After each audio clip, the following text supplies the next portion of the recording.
आपने ज़रूर ये देखा होगा, हमारे समाज में छोटी से छोटी गलती करने पर बच्चों को शरारती, बदतमीज़, नकालची, लूज़र, इनडिसिप्लिन्ड जैसे नामों से पुकारते हैं। क्या ऐसे नामों के पुकारने पर वे सामान्य व्यवहार करेंगे और डिसिप्लिन्ड हो जाएंगे?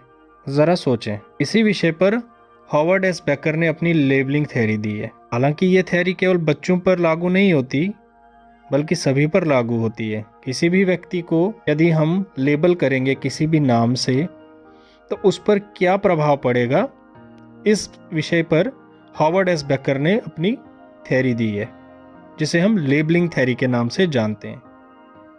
हॉवर्ड एस बेकर एक सोशियोलॉजिस्ट हैं जिन्होंने इस विषय पर अपना शोध किया है। तो चलो इसी बात को हम समझते हैं। बेकर के अनुसार लेबलिंग थ्योरी 4 स्तर पर काम करती है। पहला स्तर वो होता है जब हम पब्लिकली किसी बच्चे को या यंगस्टर को लेबल करते हैं, जैसे हम उसे क्रिमिनल बुलाएं, ड्रग एडिक्ट बुलाएं, शरारती बुलाएं, बदतमीज़ बुलाएं या इनडिसिप्लिन्ड जैसे नामों से हम उसे लेबल करें। दूसरा स्तर वो होता है जब जिस व्यक्ति को हम लेबल कर रहे हैं वे उस लेबल को ही अपनी आइडेंटिटी मान लेता है। मनुष्य अपनी आइडेंटिटी, अपनी पहचान कैसे बनाता है? वे समाज के नज़रिए से अपने आप को देखता है। समाज उसके बारे में क्या सोच रहा है, वे उसे ही अपनी पहचान मानता है। किसी भी व्यक्ति को हम लेबल करते हैं, बार बार उसे हम इन्हीं नामों से लेबल करेंगे, तो कहीं ना कहीं उसके मन में, उसके माइंड में ये इम्पैक्ट करता है कि क्या उसकी आइडेंटिटी यही है। तीसरा स्तर वो होता है जो उसके डेविएंट बिहेवियर, जो उसके असामान्य व्यवहार को बढ़ाता है। मान लो एक व्यक्ति जो ड्रग एडिक्ट है, ड्रग एडिक्शन की वजह से उसे जॉब से निकाला जाता है। जब उसकी जॉब से भी उसे निकाला जाता है तो फर्दर वो क्या करेगा? वो सामान्य व्यवहार तो नहीं करेगा, वो ज़रूर क्रिमिनल एक्टिविटीज़ में इन्वॉल्व हो जाएगा।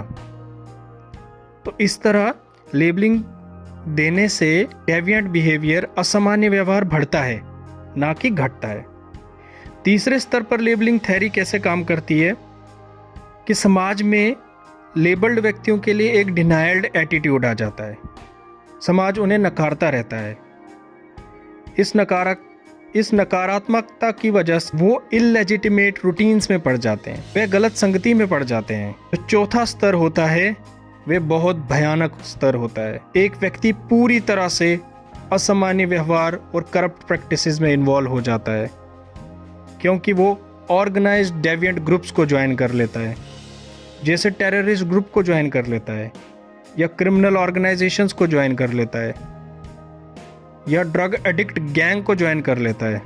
उसे वहाँ से सपोर्ट मिलती है, उसकी सराउंडिंग बिल्कुल वैसी ही होती है। तो ये थी हॉवर्ड एस बेकर की लेबलिंग थ्योरी। तो अगली बार किसी भी व्यक्ति को लेबल करने से पहले, किसी भी व्यक्ति को अलग नाम देने से पहले ये ज़रूर विचार करना चाहिए कि हम समाज में किस चीज़ को बढ़ावा दे रहे हैं। क्या हम समाज में अच्छी चीज़ों को बढ़ा रहे हैं, या हम अपने बच्चों और अपने यंगस्टर्स को और मान्य व्यवहार करने के लिए मजबूर कर रहे हैं। इस विषय पर आपकी क्या राय है, आप कमेंट सेक्शन में ज़रूर बताएं। धन्यवाद।